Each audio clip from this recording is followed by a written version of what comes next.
Percayakah kalian bahwa ada makhluk gaib seperti hantu pocong? Ada kisah menarik yang melatar belakangi terbentuknya wujud hantu pocong ini.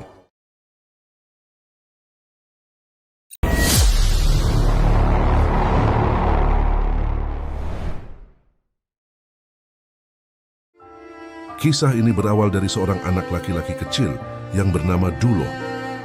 Sejak kecil Duloh merupakan anak yatim piatu. Ayahnya meninggal karena jatuh dari pohon kelapa saat Duloh masih berusia 2 tahun. Sedangkan ibunya meninggal karena terkena serangan jantung saat Duloh berusia 12 tahun. Setelah itu Duloh hanya tinggal bersama neneknya. Neneknya bekerja sebagai penganyam bakul yang seringkali hasilnya tidak cukup untuk mencukupi kebutuhannya sehari-hari. Tak jarang mereka tidak makan berhari-hari lantaran bakul yang dibuat sang nenek tidak laku sama sekali.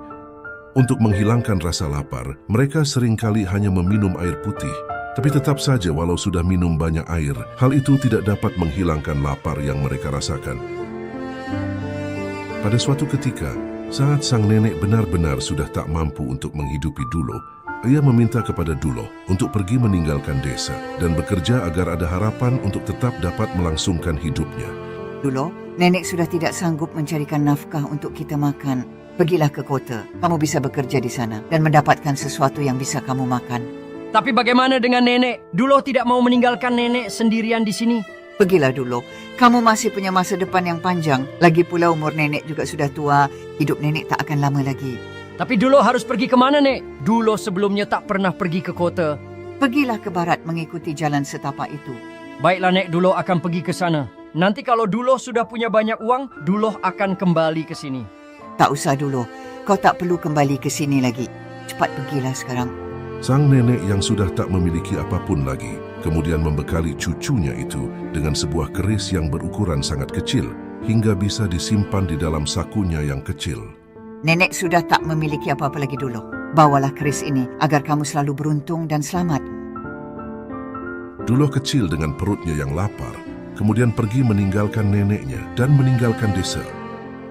Ia tidak tahu harus pergi kemana. Ia hanya berjalan ke arah barat dan mengikuti kata hatinya. Tidak ada bekal apapun yang dibawanya, tanpa alas kaki dan bajunya pun sudah kumal dan lusuh. Di tengah perjalanannya menyusuri tepi hutan, Duloh tak dapat lagi menahan perutnya yang kian lapar. Tubuhnya lemas seakan tak mampu lagi untuk berjalan. Tak lama setelahnya, tubuh Duloh ambruk dan terkapar di jalan yang ia lalui itu. Dikarenakan jauh dari perkampungan, jarang sekali orang yang melewati jalan itu. Sudah beberapa hari Duloh terkapar di sana dan tak ada yang menemukannya. Hingga pada suatu hari, ketika hari sudah menjelang petang, melintaslah sebuah delman di jalan setapak itu yang dikendarai seorang kusir dan seorang perempuan yang berpakaian seperti orang bangsawan. Melihat ada orang yang terkapar di sana, delman itu pun berhenti. Kedua orang itu pun turun dari delman yang ia naiki dan memeriksa keadaan orang yang terkapar itu. Perempuan itu bernama Inggit. Ia adalah istri dari orang terkaya dari kampung Bojong Pinang. Inggit tampak kaget setelah mengetahui bahwa yang terkapar itu adalah seorang anak kecil. Kang, apakah Akang mengenal anak ini? Tidak, Nyonya. Saya tidak mengenalnya. Mungkin dia dari desa seberang sana. Kasihan sekali anak ini. Tolong ambilkan air, Kang. Baik, Nyonya. Setelah mencoba memberikan minum pada anak malang itu, Inggit merasa sedikit lega melihat anak itu perlahan mulai membuka matanya. Apa yang sudah terjadi, Nak? Mengapa kamu bisa pingsan di tempat seperti ini? Dari mana asalmu? Duloh dengan tubuhnya yang tak berdaya, tak sanggup untuk menjawab pertanyaan itu dan hanya memberikan isyarat dengan tangan kecilnya. Kang, sepertinya dia masih sangat trauma. Nyonya, apa perlu kita bawa saja anak ini? Saya khawatir kalau anak ini kita tinggalkan dengan kondisi seperti ini. Apalagi hari sudah mulai gelap. Ya sudah, tolong naikkan dia ke delman, Kang. Sang kusir pun segera mengangkat tubuh Duloh ke atas delman dan membawanya pergi ke arah yang Duloh tunjukkan. Sesampainya di rumah Duloh, baru saja mereka masuk ke dalam rumah kecil itu. Mereka dibuat terkejut melihat nenek Duloh yang sudah tidak lagi bernyawa. Mereka yakin kalau nenek itu pasti mati karena kelaparan. Mengetahui Duloh yang tak memiliki siapa-siapa lagi, Inggit lantas menawarkan Duloh agar ikut bersamanya dan membantu untuk mengurusi beberapa kerbau yang ia miliki. Duloh pun dengan senantiasa menerima tawaran itu. Setelah menguburkan jasad sang nenek, mereka kemudian pergi meninggalkan desa menuju rumah Inggit yang ada di desa seberang. Setibanya di rumah Inggit, Duloh benar-benar terkesima dengan rumah Inggit yang begitu besar dan luas. Duloh yang masih terpana berdiri di depan rumah Inggit dikejutkan dengan munculnya seorang lelaki yang tak lain adalah suami Inggit. Lelaki itu bernama Raden Jaya Kusuma. Orang-orang biasanya memanggilnya Raden Jaya. Raden Jaya kemudian mempersilahkan Duloh untuk masuk ke rumahnya. Di sana Duloh disuguhi buah-buahan dan makanan yang tak pernah ia makan sebelumnya. Raden Jaya dan istrinya benar-benar sangat baik kepada Duloh. Mereka juga memperkenalkan Duloh kepada anak perempuannya yang bernama Rara. Saat itu Bu Inggitlah yang memberitahu Raden Jaya mengenai seluk-beluk Duloh dan menceritakan bagaimana ia menemukan Duloh yang sedang terkapar saat di perjalanan.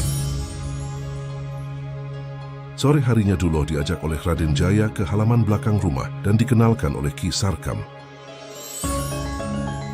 Ki Sarkam merupakan orang yang selama ini membantu keluarga Bu Inggit dan Raden Jaya untuk mengurus kerbaunya. Setelah memperkenalkan dengan Ki Sarkam dan menunjukkan saung yang akan menjadi tempat tidur Duloh, Raden Jaya kemudian meninggalkan Duloh dan Ki Sarkam di sana. Dari raut wajahnya, Duloh merasa Ki Sarkam nampak seperti orang yang kurang ramah. Dan dugaan itu seketika terbukti ketika ada seorang pembantu Bu Inggit yang datang mengantar makanan untuk makan malam Ki Sarkam dan Duloh. Ketika Duloh hendak mengambil makanan itu, Ki Sarkam malah menepis tangannya, lalu membuka rantang milik Duloh dan membuang lauk pauknya. Ki Sarkam memanglah orang yang kejam. Ia sering menindas pekerja lain seperti Duloh. Penderitaan Duloh rupanya tidak sampai di situ. Ki Sarkam sering memukul Duloh hanya dikarenakan Duloh melakukan kesalahan kecil saja. Duloh menjadi merasa tidak betah lagi tinggal di sana, namun ia tidak punya pilihan lain. Jikalau ia berhenti dari pekerjaannya dan pergi dari sana, ia pasti akan kembali kelaparan. Semakin hari tubuh Duloh semakin terlihat kurus. Ia hanya punya waktu sebentar untuk istirahat dan makan seadanya. Berbeda dengan Ki Sarkam, sehari-hari ia hanya bermalas-malasan, sedangkan pekerjaan yang harusnya ia kerjakan selalu meminta Duloh untuk mengerjakannya. Tahun demi tahun telah berlalu, Duloh kini telah beranjak dewasa. Di umurnya yang ke-23 tahun, ia masih bekerja kepada keluarga Raden Jaya. Namun ia tidak lagi menjadi penggembala kerbau. Kini Duloh diberi tanggung jawab oleh Raden Jaya untuk mengurus 5 petak sawah miliknya. Suatu hari saat Duloh sedang mencangkul di sawah, tak sengaja ia mendengar pembicaraan 2 ibu-ibu yang sedang membicarakan Rara. Dari pembicaraan mereka, Duloh baru tahu bahwa putri Raden Jaya terkena gigitan ular tanah saat main di kebun. Mendengar hal itu, ia segera meletakkan cangkulnya di saung dan pergi menjenguk Rara. Setibanya di sana, Duloh melihat Rara terkapar di kamarnya sambil meringis kesakitan. Raden Jaya mengobati putrinya dengan obat-obatan tradisional dan memanggil tabib untuk menyembuhkan putrinya itu. Sedangkan Bu Inggit hanya bisa menangis. Ia takut jika terjadi apa-apa dengan putri satu-satunya itu. Duloh yang merasa kasihan melihat kondisi Rara, seketika ia teringat dengan keris kecil yang dulu pernah diberikan oleh neneknya. Ia kemudian berlari menuju saungnya untuk mengambil keris kecil itu. Mohon maaf Raden, bolehkah saya mencoba untuk mengobati Rara? Apakah kamu bisa mengobatinya, Duloh? Mohon izin Raden, akan saya coba. Setelah mendapatkan izin dari Raden Jaya, kemudian Duloh mengeluarkan keris kecil itu dan menempelkannya pada luka yang diderita Rara. Ajaibnya luka itu seketika sembuh dan tak meninggalkan bekas sama sekali. Semua orang yang ada di sana benar-benar kaget melihat kesaktian keris yang dimiliki oleh Duloh. Kamu dapat keris itu dari mana, nak? Ini pemberian nenek saya, satu-satunya sebelum beliau meninggal Raden. Raden Jaya yang melihat kesaktian keris itu menjadi ingin sekali untuk memilikinya dan berniat membelinya dengan uang yang tidak sedikit. Duloh, bagaimana jika keris itu aku beli saja? Uang itu bisa kamu gunakan untuk membeli barang-barang mewah jika kamu mau. Mohon maaf Raden, saya tidak bisa menjualnya. Beliau meminta saya untuk selalu menjaga keris ini. Dengan sangat sopan, Duloh pun menolaknya. Penolakan itu tidak membuat Raden Jaya marah. Ia justru semakin memperlakukan Duloh dengan istimewa. Ya sudah, kalau begitu, simpanlah keris itu baik-baik. Tak hanya Raden Jaya, Ki Sarkam pun juga tertarik pada keris kecil yang dimiliki Duloh itu. Ia juga ingin untuk memilikinya. Ia kemudian merencanakan niat jahat agar bisa merebut keris sakti itu dari tangan Duloh. Di tengah malam saat Duloh sedang tidur di saungnya, Ki Sarkam mengendap-endap masuk ke saungnya dan mencari keris itu. Belum sempat Ki Sarkam mengambilnya, tiba-tiba Duloh bangun dan menendang lelaki tua itu keluar dari saungnya. Tak terima oleh perlakuan Duloh, Ki Sarkam lalu mengambil goloknya dan langsung menebas leher Duloh sampai putus. Darah mengalir deras dan seketika Duloh tewas begitu saja. Setelah mengambil keris kecil dari dalam saku Duloh, Ki Sarkam dengan tergopoh-gopoh segera mengubur jasad Duloh di belakang saungnya dan membersihkan bercak darahnya agar tidak diketahui oleh orang lain. Keesokan harinya, saat pembantu Bu Inggit mengantarkan makanan kepada Duloh, ia heran mengapa Duloh tidak ada di dalam saungnya. Pembantu itu pun melaporkan kejadian itu kepada Bu Inggit. Inggit kemudian memanggil Ki Sarkam untuk menanyakan keberadaan Duloh. Ki Sarkam tahu kemana Duloh pergi? Sejak kemarin saya ada di kandang, saya tidak melihat si Duloh. Aneh sekali. Kemana perginya anak itu? Tidak biasanya Duloh bersikap seperti ini. Mungkin dia sudah pergi ke ladang sejak pagi tadi, Nyonya. Tidak mungkin. Tadi Bibi sudah mengeceknya di sana, tapi tidak ada juga. Nyonya mencari saya? Tak disangka, tiba-tiba saja Duloh muncul dari balik pintu. Ki Sarkam benar-benar tidak percaya atas apa yang baru saja ia lihat. Tidak mungkin. Bagaimana dia bisa hidup kembali? Dia kan sudah tewas dan aku kubur. Pasti ada yang tidak beres. Kamu dari mana, Duloh? Maaf Nyonya, pagi buta tadi saya ke sungai untuk buang air besar. Ada perlu apa Nyonya mencari saya? Oh alah, aku kira kamu pergi kemana. Kok Bibi bilang kamu tidak ada di saungmu?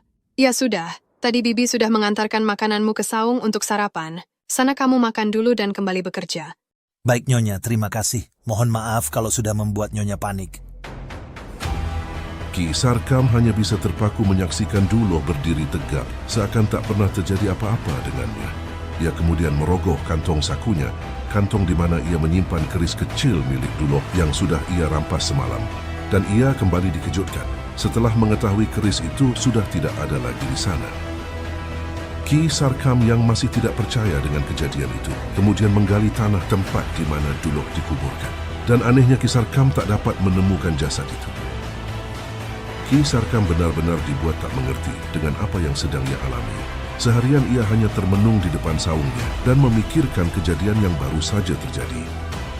Untuk memastikan bahwa itu bukan mimpi, di malam berikutnya Ki Sarkam kembali melakukan hal yang sama. Saat Duloh tengah tidur di saungnya, Ki Sarkam kembali menebas leher Duloh hingga tewas untuk yang kedua kalinya.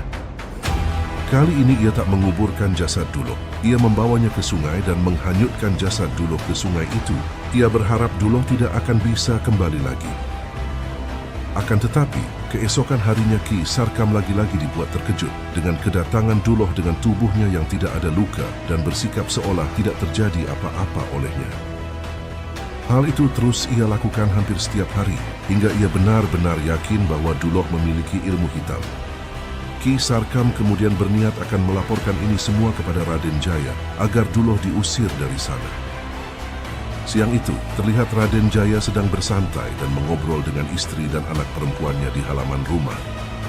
Ki Sarkam pun kemudian mendatangi mereka dan mengatakan kalau Duloh mempunyai persekutuan dengan setan dan memiliki ilmu hitam yang bisa membawa malapetaka bagi mereka dan warga desa. Mohon maaf Raden, kedatangan saya sudah mengganggu. Ada sesuatu yang harus saya sampaikan. Ada apa, Ki Sarkam? Ada perlu apa datang ke sini? Raden, saya curiga Duloh sudah bersekutu dengan setan dan memiliki ilmu hitam. Atas dasar apa Ki Sarkam bisa berkata seperti itu? Benar Ki, tolong jelaskan kepada kami mengapa Ki Sarkam bisa berkata seperti itu. Saya melihat Duloh dapat sembuh dari lukanya dalam sekejap dan tidak ada bekas sedikit pun.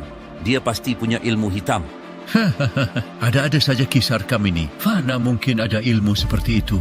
Ya, mungkin Ki Sarkam hanya salah melihat. Apakah Raden tidak ingat ketika Duloh menyembuhkan Rara dari gigitan ular waktu itu? Raden Jaya tak semerta-merta percaya dengan apa yang dikatakan oleh Ki Sarkam.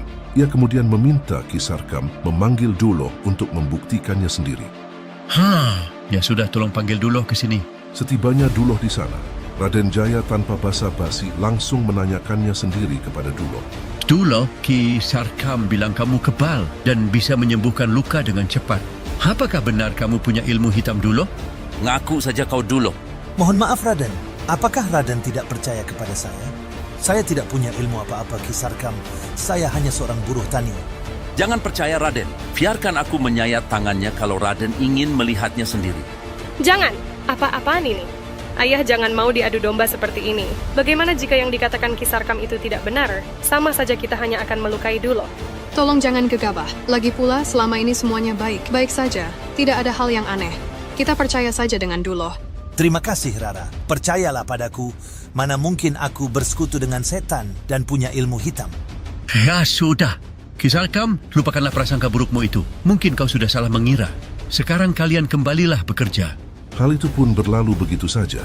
Mereka kemudian kembali beraktivitas seperti sedia kala.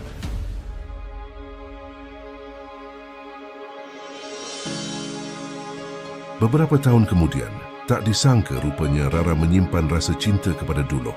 Namun jelas bahwa Raden Jaya dan Bu Inggit tidak merestui cinta mereka. Apa kata warga nanti kalau putrinya menikah dengan seorang buruh tani yang tak jelas asal-usulnya itu? Untuk menghindari hal-hal yang tidak diinginkan oleh Raden Jaya dan juga istrinya, mereka kemudian memutuskan untuk menikahkan Rara dengan seorang laki-laki anak juragan kaya. Lelaki itu bernama Sangyang. Ia adalah pemuda yang tampan dan sangat cocok jika bersanding dengan Rara. Rara pun tak ada daya untuk menolaknya. Ia terpaksa harus mematuhi keinginan kedua orang tuanya itu dan menikah dengan laki-laki yang tak pernah ia kenal sebelumnya.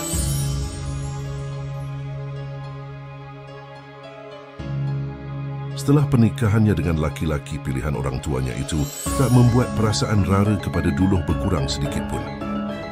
Ia justru semakin menaruh hati kepada Duloh, apalagi ia tahu Duloh dengan besar hati menerima keputusan orang tuanya yang menikahkannya dengan laki-laki lain dan tetap menjadikan Duloh sebagai buruh tani keluarganya.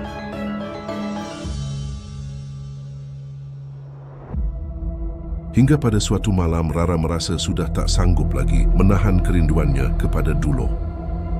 Saat suaminya sedang tertidur pulas, dengan nekat Rara mengendap-endap mendatangi Duloh yang berada di saungnya dan melakukan perbuatan yang tak semestinya mereka lakukan.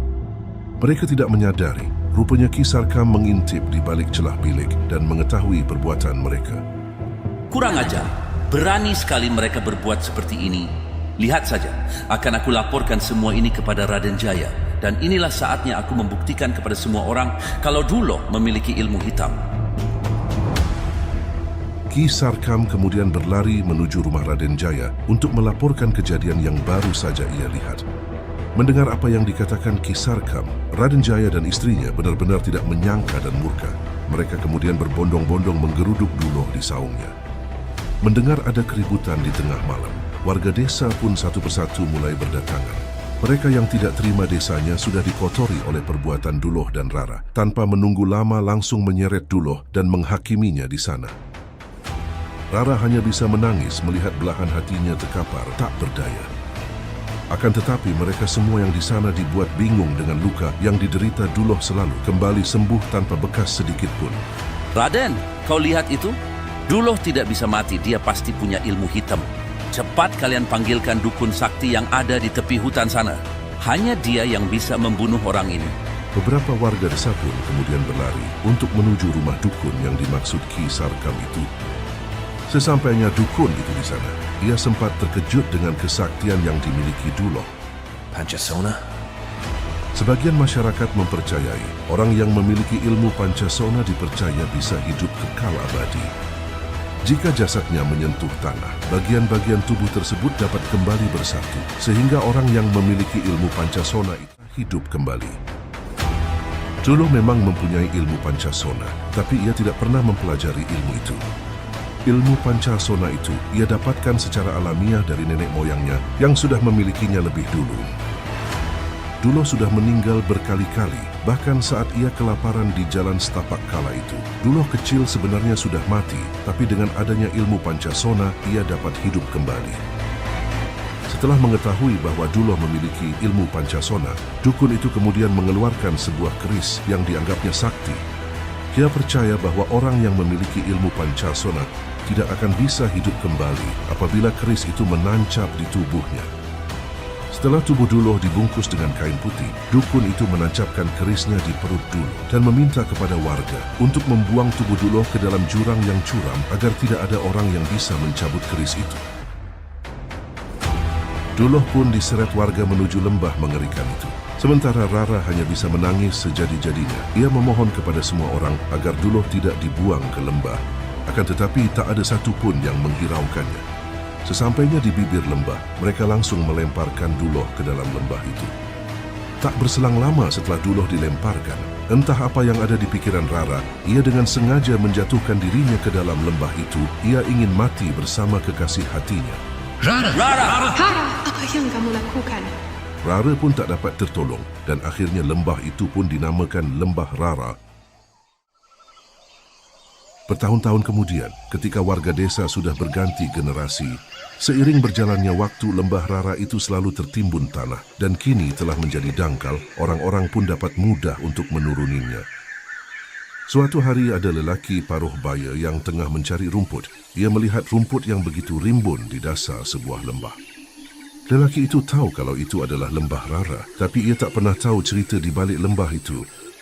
Ketika tengah mencari rumput di dasar Lembah Rara, lelaki itu tak sengaja menyentuh sebuah keris yang tertancap di tanah. Ia kemudian menggali tanah di area keris itu dan betapa kagetnya dia setelah tahu bahwa keris itu ternyata tertancap di tubuh seorang manusia. Lelaki itu tak tahu bahwa tubuh itu adalah Duloh. Ia mengira tubuh itu adalah seseorang yang menjadi korban pembunuhan. Dengan gemetar ia mencoba untuk mencabut keris itu dan tak berselang lama setelah keris itu berhasil ia cabut.